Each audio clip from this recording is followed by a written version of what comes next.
أعوذ بالله من الشيطان الرجيم. سورة الدهر مكية. بسم الله الرحمن الرحيم. هل أتى على الإنسان حين من الدهر لم يكن شيئا مذكورا إنا خلقنا الإنسان من نطفة أمشاج نبتليه فجعلناه سميعا بصيرا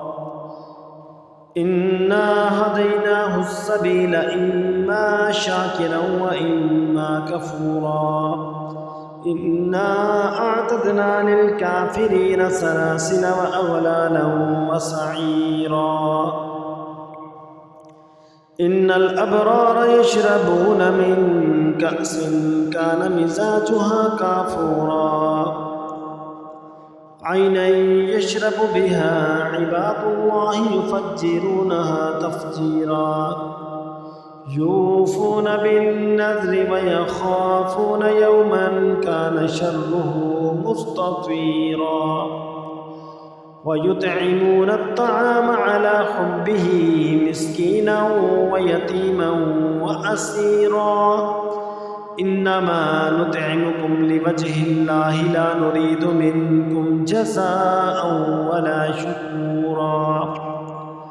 إنا نخاف من ربنا يوما عبوسا قمطريرا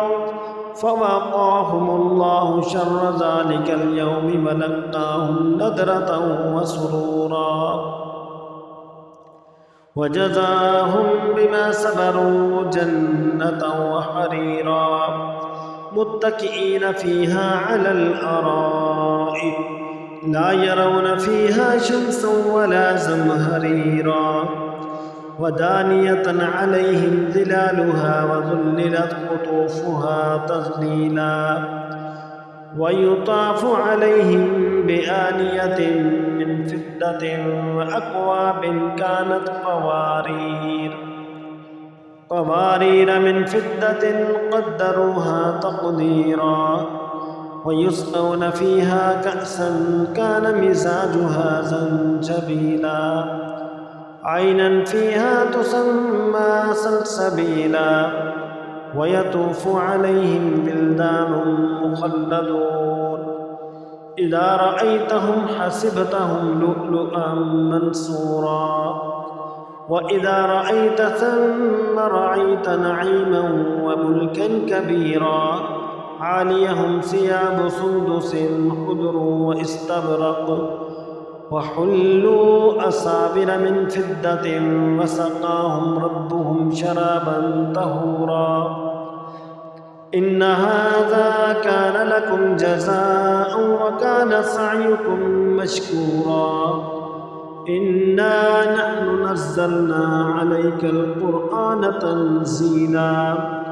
فاصبر لحكم ربك ولا تطع منهم آثما أو كفورا واذكر اسم ربك بكرة وأصيلا ومن الليل فاسجد له وسبحه ليلا طويلا إن هؤلاء يحبون العاجلة ويذرون وراءهم يوما ثقيلا نحن خلقناهم وشددنا أسرهم وإذا شئنا بدلنا أمثالهم تبديلا إن هذه تذكرة فمن شاء اتخذ إلى ربه سبيلا وما تشاءون إلا أن يشاء الله إن الله كان عليما حكيما يدخل من يشاء في رحمته والظالمين أعد لهم عذابا أليما